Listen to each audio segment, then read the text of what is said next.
So, hello, everybody. Hey, Welcome to the 9th episode of Schooled. welcome. Welcome. On today's episode, I am going to be doing a recap of season 1 of The Bachelor. It's like a throwback. Yeah, that's a while ago, probably. 20 years ago. Okay. Wait, 22 years ago. I thought it was a long time. Oh yeah, today I'm gonna do my topic on Leonardo da Vinci. Oh, Just some stuff about him. cool. I can't wait to hear 'Cause that. he's cool. He's cool. I don't know a ton about him. Anyway, I guess you're going to tell Well, me. after today, you'll know 5% more about him. 5%. 5% of his life. Understood. And 76% of everything you are going to say is probably true. Yeah, I would say at least 76. 76. I like it. That's a good number. So I chose to do The Bachelor this episode because it's one of the shows that you and I watch together. Yeah. And we love it. We love making bets on it. We love making predictions. And we were watching the most recent season where Joey picked Kelsey. If you haven't watched it yet, spoiler, I guess. Maybe I should have started with that. But one of the things that we didn't watch was The Golden Bachelor.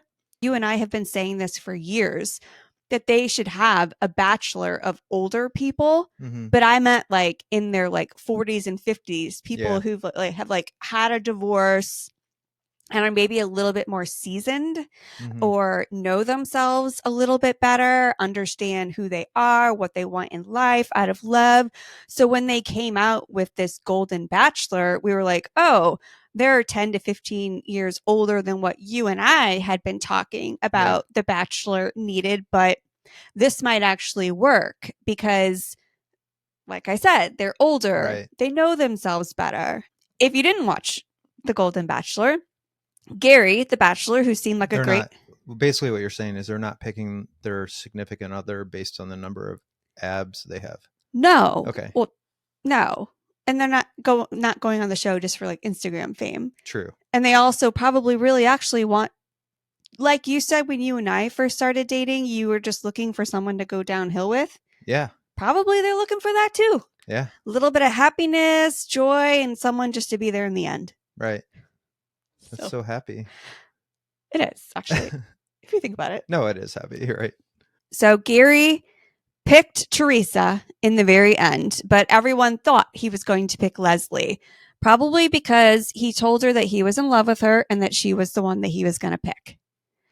Something happened where he did a full 180 is what I'm going to call it. I mean, granted, the producers only show you like what they want to see, but I just based on interviews that I've seen from Leslie, she was convinced that she was the one too. Saying I love you, you're my girl is kind of... Yeah, that's usually that would be... Usually that means you don't say that unless it's it. Yeah. I would think. She also made a mention that she wasted... Oh, thank you for not making me walk down to the rose ceremony in my $60,000 dress. Who bought the $60,000 dress? What the hell? Does the show buy it or... I don't know. Because he actually broke up with her the night before. After their like very last date, he left the room, and she was crying because she could kind of tell that he had I could tell too, he had shut it off. Like there was something wrong with him, and he like cried on the stairwell for a little while, and then he came back and he broke up with her, and then she said, "Thank you for not making me walk down in my $60,000 dress." Yeah. So he broke up with her the night before. So on the rose ceremony day, it was just Teresa. You know how they always do, like, oh, we have a big announcement coming. So the announcement was that their wedding was going to be the very next day. Kidding. It wasn't the next day. Oh, okay. I was waiting for you to be like, holy shit. That show, like, who knows? Who knows? They could have actually done it that night. Yeah, I don't know. It wouldn't surprise me. So I think the wedding was like 2 months later or something. So they had known each other for 3 months, we'll say, and then got married 2 months later. Okay.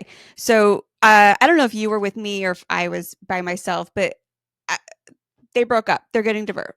Wow. That didn't last very long. It didn't last. Wasn't that recent? It's very recent. Like a year, this year or last year? Last year. Yeah, it's last year. So they're getting divorced. And I just remember thinking it was going to last and being really surprised that it didn't. Yeah. They basically said geography was the So issue. fake. That's a fake answer. It's a fake answer. It was probably Yeah. something else. Totally. So basically, the moral of the story is the 20-year-olds and the golden people are the same. They don't know what they want. Disagree. I think Oh, that, I mean, I'm on my second, I mean, I was going to say marriage. We're not married, but like, and I feel like after my first marriage, I grew so much. And in my 40s, I'm so much more of sure. who I am and myself. I just think that once TV gets involved, people aren't really acting the way they true to Yeah. themselves, you know? True. But anyway, I so could see that. I am going to take a deep dive into the Golden Bachelor later. So make sure that you subscribe so you don't miss a minute of that episode and every update. If I find out what happened, if I get any updates, I will post it immediately. So just make sure you subscribe so you don't miss a minute of that. But what I wanted to do for this episode, based on this latest scandal, and I'm calling it a scandal because I really think that everyone thought that they were going to stay together. Okay. And I think that there is a little bit of a scandal going on here. I wanted to do a rewind and go Okay. back to where it all started with the very first Bachelor, Alex Michel. Because we just don't, like, it's hard to, like, even remember where it started. So how many seasons are there of The Bachelor? A lot. 28. Okay, so I started, just to give some perspective of how little I know, I started in season 26, right? I started watching with you when we started dating. Yeah. 26, 25? I haven't Um, seen, my point is I've only seen a few of these things. That's all right. You're going to go through the whole thing with me. Great. I think. Yeah, you're going to learn about them all. Yeah, all right. So I'm going to answer some questions like, how did the concept for the phenomenon, The Bachelor, even begin? Where did the idea come from? Yeah, I did wake up and want to know this today. Yes. So all the details on the mansion, or should I say the two mansions? what? Ooh. I just knew about the one. Juicy gossip on the show, and mostly what I'm wondering is, where are they now? Where are the first Bachelors? So I'm going to do this for the first season, but don't you worry, I'm going to go do this back through every single season. So let's go back to the beginning. Yeah. The Bachelor was developed along the same time as Survivor, Fear. I remember you told me the other day that, didn't you tell me Joe Rogan was the host of Joe Rogan? I had no idea, but that was about the time, very, very early 2000s, that reality TV was taking over television. It was no longer like sitcoms. It was everyone was watching reality TV. Right. They were huge hits. So new shows were coming along, like Temptation Island. Did you watch Temptation Island? No. Okay, I did. But I do remember. Okay, it was basically like they would take, I don't remember, I think it was like 4 couples, and they would put them on an island together and have them go on dates with each other to see if they would be tempted by someone else. It was real. Wow, it's cringy. It was real sleazy. Yeah, that's really sleazy. And then, do you remember Who Wants to Marry a Millionaire? Who Wants to Marry a Multimillionaire? I think I remember the title for sure, but I didn't watch it either. I was like more like Survivor or Fear Factor. Like I would watch Survivor was the one that I would watch. What was the one where they would go on like a cross-country treasure hunt? Oh, The Amazing Race. Yeah, that was actually that was decent. I saw one or two seasons. I think my sisters wanted to sign up for that. I don't know if they ever did, but that was cool. That actually seemed really cool. It wasn't very it wasn't trashy. They like kind of got to know the people, right? And they had cool adventures and things like that. Yeah, for sure. Okay. Anyway, I don't know when that came along here. I just was making me squirrel. That was a squirrel moment. Sorry. Okay, so Who Wants to Marry a Multimillionaire? It was, think of like a pageant show. It was a one-night pageant show. Okay. Where just one, it was one night, not the whole season. No. Okay. Yeah. Where 50 women line up on stage and are basically wearing wedding dresses with like crowns on their head. Like seriously, it's like a freaking pageant show with brides. Okay. And the multimillionaire, whose name I think was Rick, I'm going to do a whole episode on this too. So make sure you subscribe so you don't miss a minute of that, because he turned out to be a real winner. What happened after the show was freaking awesome. Oh, I don't okay. go into it here, so just stay tuned. Okay. There was 50 women on stage in pageant-like dresses, and he was in like a pod, and they were answering questions. And then I guess I didn't watch this, but at the end, he came out and he chose his winner, Okay. and they got married right there. You're shitting me. They actually got married there? Yeah. What a gimmick. What a gimmick. So it didn't, spoiler, it didn't last. Yeah. I'll tell you that, but I'm not going to tell you all the whys. You got to subscribe for that shit. So the show was huge. And basically they realized that they had a real hit. They realized that Americans love trashy shit. You know what? It wasn't so much the trashy part of it, but the Temptation Island was That's really pretty trashy. Yeah. Based on the success of Who Wants to Marry a Multimillionaire, Mike Fleiss was the original creator, I'll say, of the show. And he basically realized that based off of Temptation Island and based off of the Multimillionaire show is that Americans loved a romantic story, but he didn't want to do something trashy like that. He wanted to do a show that was more like princess fairy tale falling in love.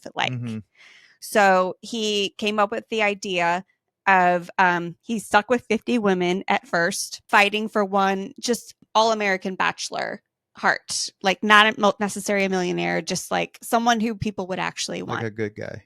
Yeah. So he pitched the show to the WB and they passed. Remember the WB? I don't even think it's around anymore. Fox passed. NBC passed. Don't you think they all feel like schmucks now? Probably. ABC was a big fat maybe. They said retool the show and come back. And so he did. And he whittled it down to 25 women. And a lot of the things that happen in The Bachelor today, it hasn't changed a ton. I go into a little bit how it changed, what happens in the first season versus what happens now. But basically almost his envision is lasted, through the 28 seasons or whatever. Wow. So it was born. Okay. So it's marginally less trashy. Got it. Yes, marginally. So the very first season of The Bachelor was only slotted for 6 episodes. Okay. Today, I think they do 10. And then they have Women Tell All and Final Rose Ceremony, things like that. So, and then they had one wrap up episode basically at the end. So they didn't I didn't have a ton of faith, in its success at the very beginning. So the very first thing they needed to do was they needed a host. Chris Harrison. I don't know that I've ever watched a season with you where Chris Harrison is the host. I never heard the name. May he rest in peace. He died? No. Oh. He died to Bachelor Nation. Well, you say that when somebody dies usually. Oh. He was very kindly asked to leave the show after he made some controversial. He was canceled. I'll just say that. Okay. So he did something bad. But anyway, he was chosen in the beginning because he had a lot of charisma. And he was already on a game show called Designer's Challenge. They needed someone to be handsome, but someone who was more kind of like a little brother to whomever was going to be. They didn't want him to upstage The Bachelor. Cannot upstage The Bachelor. Right. He just kind of needed to be like a confidant and help guide. You're the wingman. Okay. Only you're not dating. Yeah. Sure. The mansion. It's iconic, right? I thought it was a movie set. Or I thought it was a set. I didn't realize it was an actual mansion until you're telling me this now. I thought they had a front that they use a real house, and then there was a set that they. Yeah, I can see how you would think that. It's an actual mansion. It's kind of fake. But... And I don't go into the mansion that because in the first season, there was actually a different mansion used, and it was not even in the same city. So as soon as I get to the Bachelor season, so again, subscribe so you don't miss a minute of it. I will talk all about that mansion. But the one that I'm going to talk about today is the mansion that was used in the very first season. And it was actually used for about four seasons, I think, 4 or 5 seasons. Because the Bachelor mansion that they used today wasn't even built until 2004. And I think they started using it in 2007. Okay. I have an aerial view because it doesn't, the mansion that they use in the first season doesn't actually exist. Okay. It was torn down and has been replaced by a property. And but that one looks pretty massive. Is it both of those or just the one? no, it's this one here. So Got like it. here's the pool Oh yeah. overlooking, and you can't tell from here, but it's in Malibu and it looks right over the ocean, like on the bluffs. It's beautiful. I have some footage that I'll show of like Chris Harrison doing his opening monologue on the show, and it's like, yeah, it's like beautiful right on the ocean, on that drive. What's that sea drive called? The Coastal Highway. Oh yeah. I think it's the Coastal Highway, but I know what you're talking about. Beautiful drive. I just want to say thank you to IamNotAstalker.com. That's a real website. The second that I found it and I started reading what this lady was writing, I was in love with her. It was like she took so many photos and she was just like, I am not a stalker. I am not a stalker. And I was like, yes, you are. And I love you. It was so great. So funny. But she found this just based on like Google photos of where the Bachelor mansion was. And this is a picture of like the front of it. It's not nearly as majestic or big as the other one, but here's I'm going to give you some information on it. IamNotAstalker.com found this. The original mansion was built in 1987. It boasted 4 bedrooms, 4 baths, almost 7,000 square feet of living space, 1.7 acre plot of oceanfront land. Wow. A lighted tennis court. Man, I need one of those. Infinity pool, which is what Chris Harrison is standing over when he does his opening monologue, with his and her cabanas. What, like they don't hang out at the pool? Weird. Does cabana mean like changing area? Maybe. Oh, not like something you lounge by the pool on? Well, I know what a cabana is normally, but right. Like, why would you not hang out why is there 2 different? That doesn't make sense. I don't know. Weird. A 2,200 square foot guest house, several stone fireplaces, a motor court. Do you think they mean a driveway? Yeah, I don't know what a motor court is. That's funny. Hand-woven carved doors, a sauna, and panoramic views of the ocean. Did you say something about goats? Like go-karts? Oh, go-karts. Go on a motor court? I don't know. A motor court. I'm thinking that's a driveway. Okay. Weird. Okay, so they've got the host. They've got the home. Now they need their bachelor. Okay. I just want to tell you that I hate this man. Oh, really? Honest. I'm going to read you his pedigree, and I'm almost annoyed. Okay. So they needed a man that women would actually want to, I don't want to say fight. That's not the right word, but they would actually want without ever have meeting him. So they had to find someone with a really good background. So I'm going to read this guy's resume to you, and you tell me what you think. So his name was Alex Michel. He was 31, good age to find a wife and get married, right? Sure. He was tall, dark, and handsome. He was valedictorian of his high school, student body president, homecoming queen, and captain of the swim team. He was homecoming queen? Did I say? That's very progressive. I just think it's progressive for back then. That's homecoming king. Oh, okay. All right. Sorry about that. He went to Harvard. I heard that's a good school. For his undergraduate degree and graduated with honors in history and literature. What did he have, like a double degree? Then he went to Stanford for postgraduate in business. And I'm annoyed. I read it and I was just like. Your face looks like you're grossed out. Is it because it's too like textbook? It's just a lot. It's very textbook. It's like Ken and Barb, like a Ken doll, maybe. Yeah. I'm trying to get your vibe here on why you're so grossed out. I can't. Okay. How do you feel about reading that? I mean, it just sounds like a guy that you would put in The Bachelor. Okay, yeah, you're right. I just feel like anyone that's that perfect is got some. Oh, well, yeah, everybody's got stuff, so. I'm not even going to say it. So he was already auditioning to be on The Survivor. Okay. And so he was trying to be on that show. So he wanted to be on television. So then he was sent the audition information from one of his buddies from Harvard. Okay. So that's kind of how he got entangled with the show, I'll say. So they've got their man. And then the women, I don't know how all the women were chosen, but I know that Amanda how she was chosen. She went to go visit one of her friends in California, and they were at lunch, and a scout just walked up to her and said, are you single? Have you ever thought about being on TV? And she was just like, yeah. She was like, okay. Okay. So anyway, that's kind of how they found a lot of the people, because no one. Yeah, it wasn't easy. They couldn't just post it and everybody would be like, try out for it. Right. So nowadays, I'm sure it's like a it's fight to the death. So she said that she had to go to California several times to do like interviews. I don't know who Amanda is, but yeah, I'll go into it. she won. No, I'll go into it. Got it. So the very first show on March 25th, 2002, all of our lives were changed for the better. With the very first airing of The Bachelor, they had $0 for their wardrobe.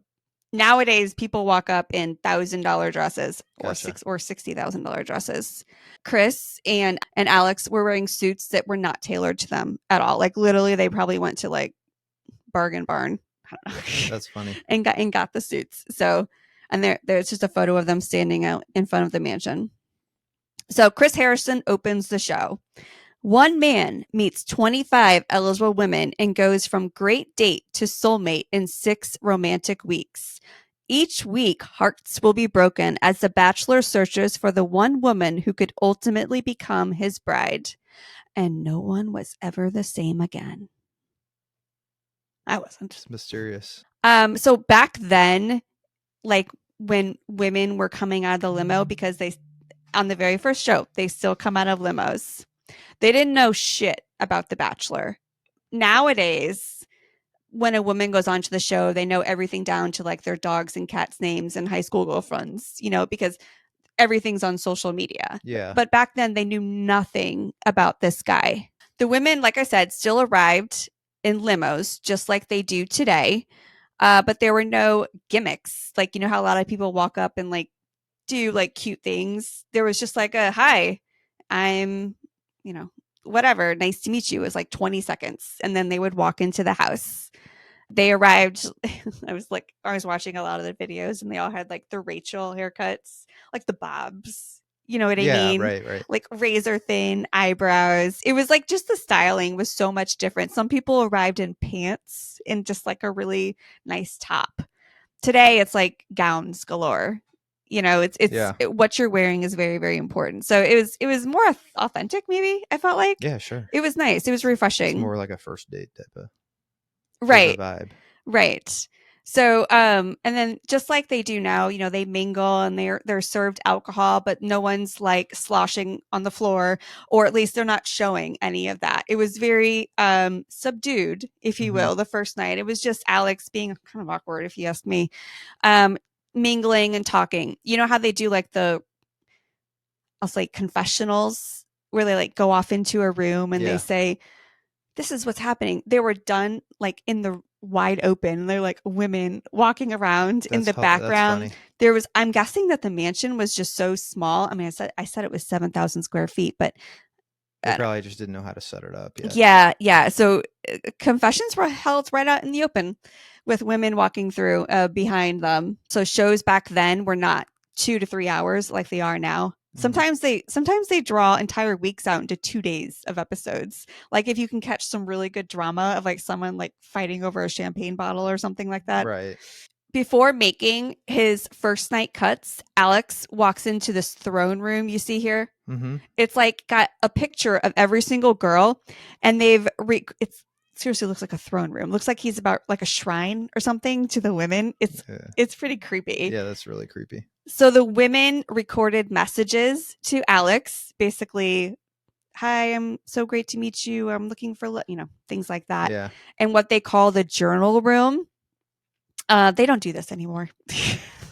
They did this for probably a few seasons, but they don't do that anymore because it's super creepy. Yeah, that is really creepy. So the rose ceremony, how did they come up with that?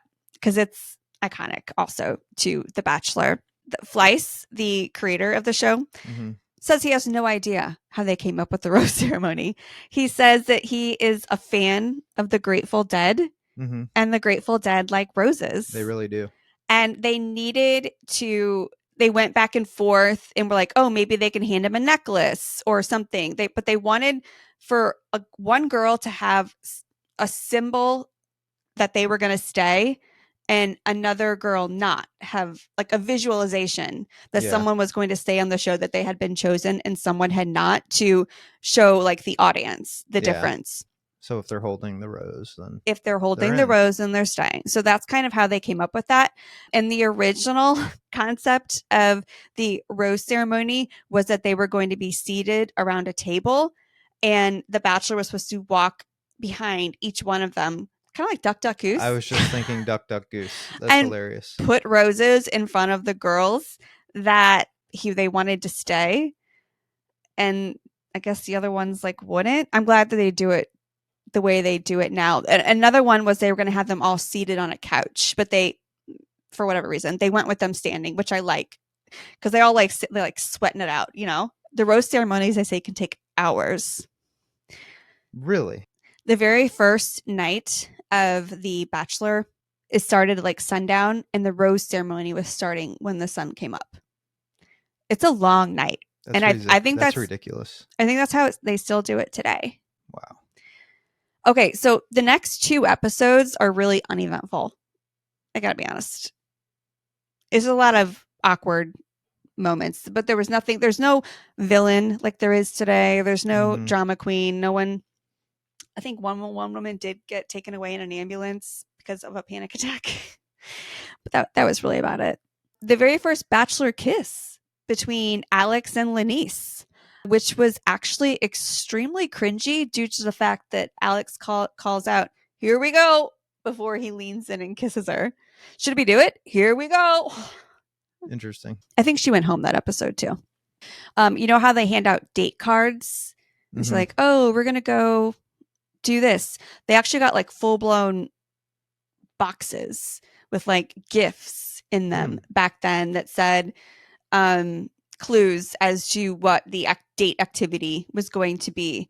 And the budget between the first episode and like episodes 2, 3, 4, 5, and 6 had clearly been increased because they took private planes to Palm Springs, Las Vegas, and a luxury yacht in Santa Barbara. So obviously the show had caught some wind and they were like throwing a few more bucks their way.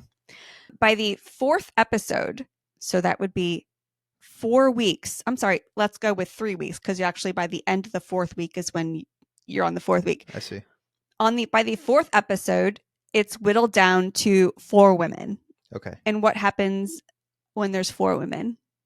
Just to see if you know. This is like your quiz. Is that the one they do the parents? Hometowns. Okay, parents. So after 3 weeks, okay, they go. Oh, now they do it. It takes way longer, right? Yeah, I think it's like 6 or 8 episodes now. They go to hometowns. Okay. So they're gonna go meet your parents. There are 4 women left at this time. Kim, Shannon, Trista, and Amanda. Okay. He has not even been on a one-on-one date with Kim yet, but he is going to go meet her family. So it's based on looks for Kim. I guess. If he hasn't been on a one-on-one, it's kind of... I guess it's kind of like you got to choose someone. I don't know what it was. But he went to Kim's hometown. Nothing really happens on Kim's one-on-one other than he almost pulls one of our younger family members' arms out of their sockets. He's kind of awkward. Wait, what? Nothing. Just nothing. That's really weird. So then next he goes to Trista Wren's. I'm still hung up on the arms out of the sockets. Okay. Hometown. Why does she get 2 names and the other ladies get 1? Well, let me tell you why. Because it's a spoiler alert for anyone who hasn't seen the first or second season. That's me, by the way. First season of The Bachelor, first season of The Bachelorette. Trista Wren did not get picked because she was the very first Bachelorette. Okay. Which I'll go into. So that's why she's named by 2 names. Because she had her own show. I gotta be honest, I don't even think I have Kim's last name anywhere here. So she doesn't win. She didn't win. Okay. She gets sent home on this episode. All right. So I'll do more of Trista's fairy tale love story later. Nothing on her hometown either. Amanda had a hometown, nothing to note. Next up is Shannon. I have things to note about Shannon. Okay. Shannon, first of all, it's funny. It's funny. Shannon, I'm sorry if you're listening. It's funny, but I have so much respect for this girl. So she clearly didn't like Alex. even while on the show, she didn't want for him to touch her of any kind. She constantly berated him for because he was making her feel uncomfortable because she had a lot of rules. Like she had a I don't kiss on the first date rule, which I had that also. But it's like he would like try and kiss her, which seemed a little inappropriate. And she would She said that already. Yeah. yeah, well, and then I guess I mean, in a limo ride, Alex tried to ask her about these rules, and she basically told him off. I have a video of it. I am going to play it because it's so cringy to watch. But like in reality, I have so much respect for yeah, her she for stuck up for standing up herself. Yeah, that's she for didn't give in to the producers and the cameras and all that. right. But the thing that makes it like at some point a little ridiculous. I will say there's a hot tub scene, so she gets to go to the next round. She gets chosen, even after all of the weirdness Right. in the limo. With He likes her because she doesn't like him. Basically, oh, maybe that's got to be it. I didn't think of it that way. He has to have everybody like him. That's his problem. Oh, you're probably right. I know. I have to be right. There's no other reason to keep somebody on like that. He doesn't like to lose, and she wasn't into him, so therefore he's trying to win her over, which honestly just makes it worse. Yeah. So like in the next episode where they go to like the fantasy suite dates, there's this scene where they're in a hot tub and she's got a bathrobe on. Like she refuses to get in the hot tub with him, and she has a bathrobe on, and now people these days are just like in swimsuits, like half naked. So it's just kind of like know what to expect though. You know, whereas she probably maybe she didn't realize that was part of the deal. Right. On the first show, you have that. You have an excuse. Yeah, you're like, oh, my parents are going to be watching this. Yeah, like if you didn't know what it was going to be all about. I saw a quote from Fleiss, the creator, laughing about how there was one contestant and they had to talk to for hours about getting in a hot tub, and I'm just like, if you don't like this man, just go home. I don't know. It was like it was a weird combination of having respect for her and also like, okay, now this is ridiculous. Yeah. I don't know. Any other? But hey, that was a really good insight about. Well, I don't have a whole lot to contribute to this topic, so sure. So No, I like it. Okay, so fantasy suite dates. I already said that Shannon was there. Nowadays, they have fantasy suite dates all in the same place, but back in season 1, they jetted all over the world. I think Trista's was in Hawaii.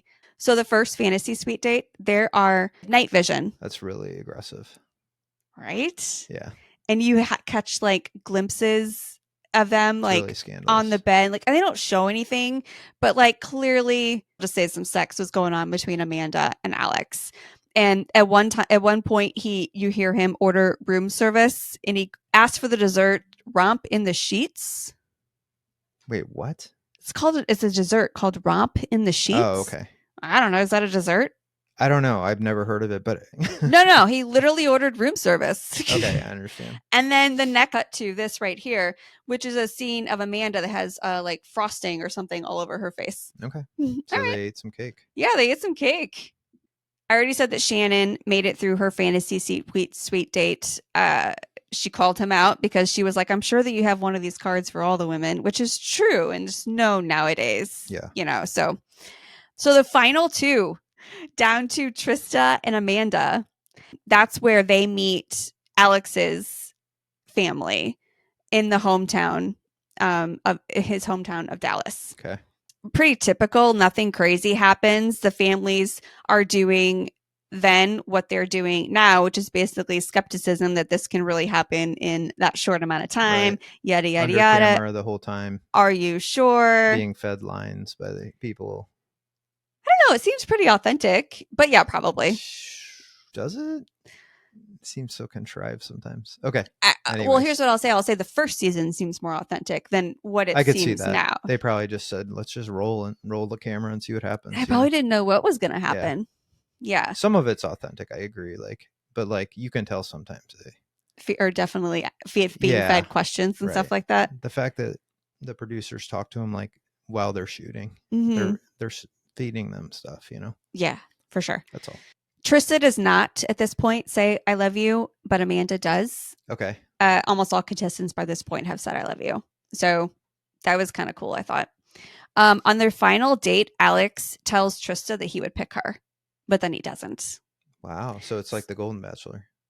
Spoiler, yes, it's just like the Golden Bachelor. He on the final rose ceremony chose Amanda, but he did not propose to her. He just got down on one knee and offered her his final rose. Gotcha. I don't think that happens very often today. They always propose. There's a few that didn't off the top of my head, like Juan Pablo did not. That is going to be a Bachelor season I can't wait to get to because it's probably one of my favorites. Okay, so he chose Amanda.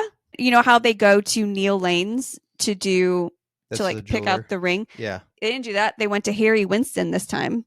Okay. Even though he didn't propose. And they knew, Fly said that he knew there was no talking Alex into proposing. But they still did that whole thing. It was probably like some sort of advertisement thing, right? Right. Okay, so that's how it ended. Cool. He chose Amanda, and they walked off happily ever after, and they're still together today. They are? Fuck no. Oh, you got me. I was like, there's no way. I know. No, they're not. So Alex and Amanda broke up 10 months later. That sounds about right. And that was probably about 8 months after Amanda wanted to, just based on comments that I've seen. Like, she stuck with it 8 months too long. She just like made comments like it was a whirlwind. I had to go figure out my life when I got back and all this stuff. I don't know. So it's been. I can only imagine. Right. It was rumored that Alex tried to get back together with Trista shortly after the show. But obviously she said no because she went on to become the very first Bachelorette. So which is a cool story, and I'll get to later. Don't forget to subscribe. Don't miss a thing.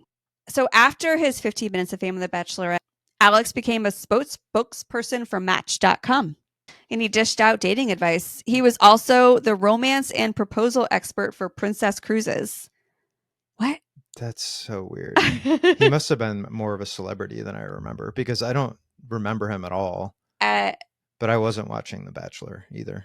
He had a very short-lived, and then I think he realized he was probably getting a lot of backlash, and he kind of like went under the radar. Literally, I saw an interview with Chris Harrison, and they asked him where Alex was today, and he literally said, "I don't know." They can't. He can't find him. He's elusive.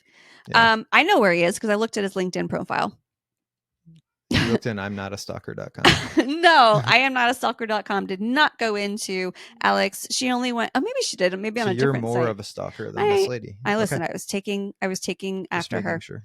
He currently lives in the DC area, and for the last 6 months, his job title says that he's vice president of strategy for North America for Astarta Solutions. I don't know what that is. So he has like a big boy job. Sounds like an actual like real 9-to-5er. Yeah. And there are conflicting reports as to whether he is married or single. I'm 100% positive. Like we have like a case net here that Washington probably has something of the sort. I just didn't become. Yeah. I didn't go that far into it. So what I'm asking is, hey, I am not a stalker.com. Can you go look at Washington like court things and see if he's single, married, where his residence is? Sure. I don't care, but it sounds like Jen does. She could do that. So Amanda, she returned home and she became a DJ. And then very shortly after that, she was diagnosed with skin cancer at the age of 23. Oh, that's sad. Yeah, that is sad. So she got married to an old like high school friend, and they had a kid together, and then they got divorced. And then I think she went back to school to become a registered nurse, and then she went on to become a nurse practitioner. Like I said, they got divorced, and now she met Chris, this guy, very handsome man, who she says is the love of her life on Match.com. All right. And now she lived happily ever after. All right, so that's the first season of The Bachelor. Nice. I'm sorry that I put you through that.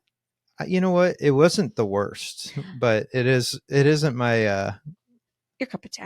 It's not my go-to either. Sure. It's okay though. You know, I learned something. You did. And that's what the show's all about. It really is about learning. It's about expanding your mind. It is. I can't wait to hear about Leonardo. Tell me all about him. He's a Ninja Turtle, right? Yeah, he's a Ninja Turtle. Leonardo da Vinci. Okay, so you've probably heard of him as not a turtle. Not Wait, a- were you being serious or? Teenage Mutant See, Ninja you were being Turtles. serious. Okay, so it's a real person, Oh, and one of the turtles was named after him. okay. All right. What are you looking at me like that for? Well, I'm just trying to think of a way to like make this not so boring. So, okay. So Leonardo da Vinci he's like, when people think about him, he's like the epitome of the Renaissance man, right? And he was also a polymath, which was, I had to look it up. It means it's the Renaissance. It's basically the Renaissance man. It's He like does meth 4 times a day. Polymath, not meth. Oh. But it basically means like he's good at several different disciplines. So artist, scientist, philosopher. Oh. It's the typical. What does good at mean? Like, okay, go on. Sorry. You know, Renaissance man, like if they call somebody a Renaissance man, it's the person that's like a musician and an artist. Okay. And Nope. I did not know that. And a wine connoisseur okay. Are we good? We're good. We're not going to fight or anything? No. Okay. All right. So his pursuits spanned across various disciplines, including art, science, engineering, anatomy, and more. And I'll go into that in more detail, of course. Mm-hmm. So he was born in 1452 in Vinci, Italy, and he had his whole life he had this thirst for knowledge, and it led to like these inventions and some of his artwork. And I like people like that. Yeah, it was really cool. Like Mm-hmm. he didn't have anybody pushing him. He was pushing himself, Okay. from what I gathered. So he was born out of wedlock to Ser Piero da Vinci. Okay, and this guy was a notary. Wait, who was the mom? Wait, so I'll get there. Okay. That guy was a notary. Okay, that was his job. They had notaries back then? Apparently. They probably did other things. Okay. I don't know. All right. And then Katerina is and they just said a peasant woman. So there was just like a fling. They didn't get married. Okay. And then he actually lived with his dad most of his life. He was more with the dad. His dad like totally saw right away. He had curiosity and he had a lot of talents and things like that. So he never got the classical education in Greek, like the Greek classic education, which is kind of interesting because it's like that's where they would teach you math and science and all of that stuff. Right. And that was more common to the richer class to get that. Okay, so he grew up poor. Well, I was kind of wondering. It doesn't say, but like just the notary and all that stuff. Yeah. So either way, though, without that education, his father, like I said, he saw all his talents, and he apprenticed him at the workshop of Andrea del Verrocchio. Okay. Andrea del Verrocchio, and he was a Florentine artist. So in Italy. Oh, Andrea is a boy. Okay. Yeah. Okay. So he's working at this place, right? Okay. And he's like learning how to be an artist. So this is where most people know him as the artist. Yeah. Right? So it's the only thing I know him for. And the turtle thing. Him, where when he was an artist, he's notorious for not finishing with his work, and I'll go into that a little bit. Typical man. Yeah. So he had a wide range of interests, obviously, like with anatomy and other things I'm going to go into, and it distracted him a lot. Maybe he needed some Adderall. Maybe he was a perfectionist, so he had trouble finishing work. He would keep it for years and add a brushstroke in another year and keep it a brushstroke, add another one. And he was also accused as being a procrastinator. So here's some examples of some of his art. Okay. So Saint Jerome in the Wilderness in the Vatican City. Then the Virgin and the Child with Saint Anne held in the Louvre. I'll pop it up right here. Okay. Held in the Louvre in Paris. That would be cool. Mm-hmm. And then the Mona Lisa are examples of the Da Vinci masterpieces that were never quite finished. Oh, it's awesome. Can you tell what's not finished? No, well, it's finished to somebody like me and you, but he always wanted to add like an extra touch. Perfectionist. Yeah. And so the Mona Lisa, he actually said it was finished, and then he continued to do stuff after he said it was finished. So it's weird. So to put it in perspective, Van Gogh, a different artist, Vincent Van Gogh, the guy with the ear thing, he cut the ear off. He had over 2,000 pieces of artwork that he produced, and Da Vinci had about 20, they think. Yeah. 20. So why is this dude so famous? And he was an artist for like his whole life. Right. So that's one of the reasons his artwork is so expensive, is because obviously. Okay. So for the Last Supper, you've heard, right? Yeah. He spent So he spent more than 3 years painting the Last Supper, and that's in a convent in Italy right now. It's on a wall, and he used, I think it was in a wall in the cafeteria of this convent. Okay, that's which is awesome. interesting. And Yeah, I then never knew that. he used the fresco technique, which is when you paint on wet plaster, and it goes into the wall. So it's problematic because it deteriorates very quickly, but it's also problematic because you have to paint on the wet fresco or the wet wall. Right. And so he was procrastinate so much that it would dry constantly. And so it was just a weird technique that he picked for Right. somebody that doesn't finish things quickly. But here's some interesting things. So not just the artist, right? So he liked to dissect cadavers. What? And this kind of goes in his interest in anatomy. Okay. So he dissected more than contemporary doctors. Okay.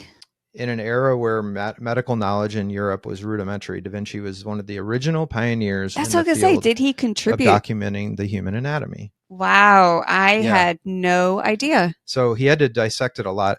At first, he had to do it in secret because, you don't just be like, hey, give me some dead bodies. I'm going to cut them up. Because he wasn't even a doctor. Sure. Right. So, okay. That's a good point. So it wasn't technically illegal dissection, but he did have a tough time getting bodies. But his reputation grew as being like not a creep about it necessarily. And he's actually like in a more science mode. So it was easier for him to get. Mm-hmm. By 1517, Da Vinci is reported to have completed more than 30 dissections of cadavers. Wow. And do you know what I do remember? Actually, there's one very famous Da Vinci thing. Yeah, I go into that. Okay, cool. Yeah, I'll talk about that. But picture. I guess I never really thought about why he would draw something like that. Okay, go on. Yeah, so he was fascinated by lots of different things. Sure. So during his career, he filled dozens of notebooks with his thoughts, equations, illustrations, experiments, and scientific anatomy discoveries. The most famous of the sketches was the Vitruvian Man. So this is exactly what you're talking about. Okay. This is where I didn't know that's what it was called. So there's a guy, and we can put the picture up, but he's showing outstretched, and there's a square around him, and then there's a circle around him, and it shows his arms like this and his arms like this. Yeah. It's actually what's weird about it is it shows I'll go into what it means, but it was never meant to be like a public scene work. This is just in one of his random notebooks, and it's hidden away and very difficult to see. So it was drawn in 1490, and it's supposed to be the ideal proportions of a person. So it's not factual, but it's ideal proportions. So one of the ideal proportions, and it's pretty close on most people, but there's lots of factors like your nutrition and just like genetics and things that don't make it. So it's not like everybody has these proportions, but one of them is that your outstretched hands, fingertip to tip, is the same as same height as your head to your toe. And it's similar. It's not going to be the people exact say on it like each it's person. fact. I know. And every time people say that, I think of that drawing. Yeah. But I think it's interesting that is that the same that your foot is the same? Okay. The same type of thing, right? Like, so he looked at a lot of those different measurements. Like the tip of the nose is like 1/3 of the way down, of 1/3 of the way up from your chin, and then the next third is like your brow, and then the next, or he had different. Yeah, there's no way everyone's perfect like that. Yeah, exactly. But that was just one example. And the drawings come to symbolize the image of the Renaissance man and a person perfectly in proportion with the world around him. So just a cool drawing. Original Vitruvian Man rarely sees the light of day. The drawing is kept in the Gallery dell'Accademia in Venice. Maybe someday we'll go. Maybe someday I'll learn how to pronounce Italian names. Probably not. But it's way too fragile for permanent display, so they don't keep it out very often. Okay. Let's talk about him as an inventor now. So we went artist. Okay. A little bit of a scientist, into anatomy, and now like the inventor. Okay. They think he saw himself more as an inventor than anything else, which is odd. Interesting. Well, he just has so many talents, Sure.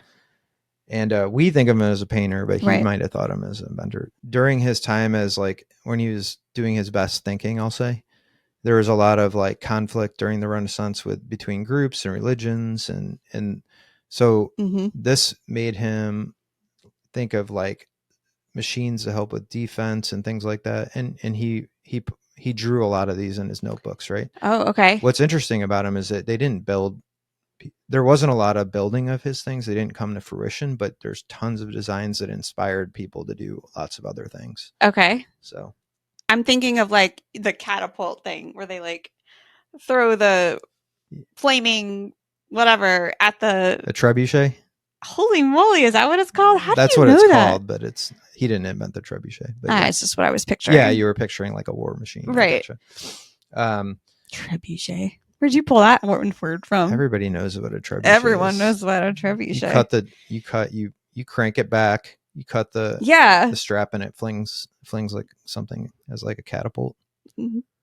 Now I'm just picturing Game of Thrones. All right. Yeah, it has like a weight. Yeah. It pops up. Yeah.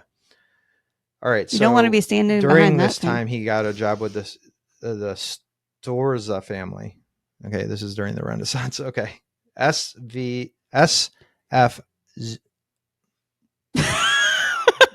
Okay, the family's name is spelled Sforza. Okay. Okay, so the S. Yeah, we're like missing some vowels. Sforza. Missing some vowels. Okay. Yeah. So while working with them, he was expected to design weapons and other military necessities while being allowed to sculpt and paint. So this is kind of why he got to use both of his talents. Okay. Just as an example. He worked his way to the Duke's military engineer for 17 years. So he was an engineer now too. He did a whole bunch of things. He did. There's no separation for him between art and science, though, and his wide-ranging skills. That's odd. Right. I know. Allowed him to create new mechanical ideas and then draw them well enough to create blueprints used for generations. So he's the designer, he's the conceptual guy, he's the designer, he's a technical drawing person, all that stuff. Mm-hmm. And then modern day models of some of his ancient machines can be found at the National Science and Technology Museum of Leonardo da Vinci in Milan. Okay. That'd be fun to go see sometime. Absolutely. Milan. I mean, I heard Milan's beautiful. Never been there, but let's do it. We can do a podcast from there. Yeah. Okay. Another popular science work is the Codex Leicester. How do you spell it? The second word. Yeah. Leicester. Okay. And it's recently known as the Codex Hammer, which I'll get Okay. more recently known, but only for a short amount of time. Okay. So it's a collection of scientific writings by him, obviously, and named after Thomas Coke, Earl of Leicester, who purchased it in 1717. So basically, this Earl purchased it and named it the Codex Leicester after his name, the buyer's name. Did this appear in the Da Vinci Code anywhere? No idea. Maybe. I'm sure it was mentioned. You know how they had like Yeah, it has to have been mentioned. I mean, I just don't remember the movie that well. Yeah. I remember the name. Add it to the list. Yeah. Mm-hmm. I read the book. I remember that. The Codex provides insight into the mind of the Renaissance artist, scientist, and thinker, as well as the exceptional illustration of the link between his art and science that he believed in. Okay. All right. So what can be found in the Codex? Is that what you're asking yourself? Yeah, kind of. Let me try and answer that. It's not a singular like story, like where it starts from the beginning to the end. It's just a bunch of like, it could be a manuscript and then a drawing, and then it's literally like, nope. It's like somebody's like journal of creative ideas. So is his fluid thought, or Nostradamus is stream of thought? Stream of thought. Yeah, I guess. Yeah. He actually wrote coherent words, but what's interesting back then is like they didn't have a lot of interruptions or distractions. So they could probably must have been real nice. They could probably literally sit there for hours and just do whatever, like they're engineering or they're just think about things. Yeah, I think we lose that today. I know. For real. Like even when I'm trying to do something, like if I want to just do something and it takes concentration, like how long does it take before somebody interrupts me or I get my phone buzzes? Yeah, you're so right. Whereas you could just have hours and hours of time back then. Mm-hmm. We could do that now too. We just have to be more. Turn off the internet. We have to make sure. We have to make it so we don't get interrupted. We should try that sometime. I'm going to try and do that for a whole day once. Okay. Anyways, the Codex has lots of different things. Like I said, observations and theories on astronomy, properties of water, rocks, fossils, air, and celestial light. So he's like thinking all over the place, right? So here's an example. It contains an explanation of why fossils of sea creatures can be found on mountains, which if you think about it, that's pretty crazy, right? Right. Okay, so his explanation this will be good. Was hundreds of years before plate tectonics became accepted but he believed that the mountains were previously formed seabeds, which gradually lifted until they formed mountains. He was right. Yeah. Like, this is way ahead of plate tectonics. Right. And if you think about it, the last thing I would ever think when I was looking at a mountain is, oh yeah, this was on the seafloor, because people can't see that stuff happening. No, you cannot. So he had to imagine that happening Mhm. before there was even like plate tectonics. I just thought that was incredible. Right. All right. Another example is that he wrote about the luminosity of the moon. Okay. Okay. So we were talking about that the other day. Go on. He speculated that the moon's surface is covered by water reflecting the sun's light. Okay. In this model, waves on the water's surface cause light to be reflected in many directions, which is why he thought the moon was not as bright as the sun. So that, he wasn't 100% right there, but he had the right idea. The sun was reflecting off the moon. And that, do you know how like sometimes you can look at the moon when it's not a full moon and you can still see like the outline of the rest of the moon? Thing. He was the one that explained that the pale glow on that dark portion of the crescent is actually sunlight reflected from the earth back onto the moon. Interesting, right? Yeah. So that's why so he would have had to have known that by then they both rotate. I guess obviously because they knew the moon's patterns. It was past that, but yeah. Because of the Antikythera mechanism. They knew all about that. They didn't know it because of that, but yeah, the Antikythera mechanism modeled that. Sure. Yeah. All right. Good throwback there. Yeah. To the first episode. So anyways, you get the point. He had a lot of good ideas. He had a lot of creativity. A lot of people took his ideas and ran with them. So he originator. Are you going to tell me anything personally about him? No, actually I'm not. Oh. But what I do want to tell you about is this codex I was talking about. Okay. Is Bill Gates actually bought this. He bought the codex from the one guy, the Duke, the Earl guy? It was passed a few times. So okay. It was passed from the Earl to this guy that had the last name of Hammer. Okay. And then it was called the Codex Hammer. So everybody keeps like, two people bought this thing and then decided to rename it after them. I think why not call it like Codex da Vinci? Right. Like he's the one who did it. Anyway, so then Bill Gates bought this thing from an auction house on November 11th, 1994. And can you take a guess at how much? You just looked at my computer screen. But oh, honey, you think I can see that? Well, how much? Guess. $1 million. $30,802,500. All right. It was the most expensive book ever sold until the original Book of Mormon, which sold for $35 million. Who bought that? It didn't say. Dang it. It said a private 2017. That was in 2017. And then just another fun fact. After that, the original first printing of the Constitution, where they made 13 copies, one of those copies sold for $43.2 million in 2021. So it's the third most expensive thing now, but at the time it was the first. So Bill Gates owned this thing. It had been binded and unbinded, and it's just old, right? So he had it all unbinded, and he put each page in between panes of glass to protect it permanently, and it can be seen, I think, like once a year. I didn't put it in here, but I think it's shown at different museums throughout the world. I like it when people do that. They buy he didn't something just put it in his house, right? They let the world. I'm sure he's got some stuff in his house too. Oh, sure. But yeah, it was kind of cool because I was reading about different artwork, and most people that are rich that buy that stuff on the up and up, I would say, they put it in museums like immediately. So it's cool. It just kind of protects the artwork, really, for sure, if anything else. Because otherwise, it could just be sitting in someone's basement somewhere. And they got to spend their money on something. There's only so many boats and houses, right? Yeah, it's true. All right, so I talked about his legacy and how he kind of started a lot of things, and I mean, just a real swell guy overall.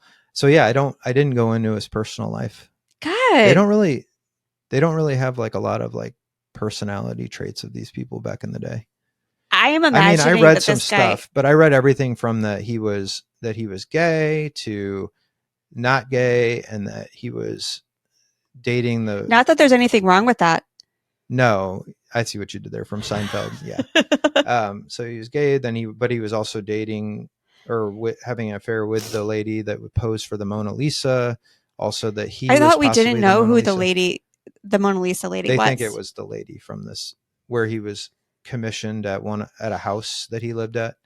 He was commissioned to do the the wife of the guy that owned the house. See, this is And what I want. I want this gossip. Well, I mean, I don't but care if it's gossip. Just say it. It was so like wishy-washy. It was just hard. Well, there you go. Well, okay. That's what I saw. Okay. But Give the people such a, what they want. That's such a wide range of things. Like, Yeah, what do you believe? It is. So. I mean, you could literally say it as fact, and yeah, but okay.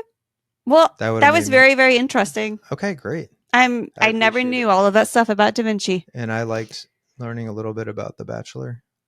You may not have, but everyone else did. I like the part about.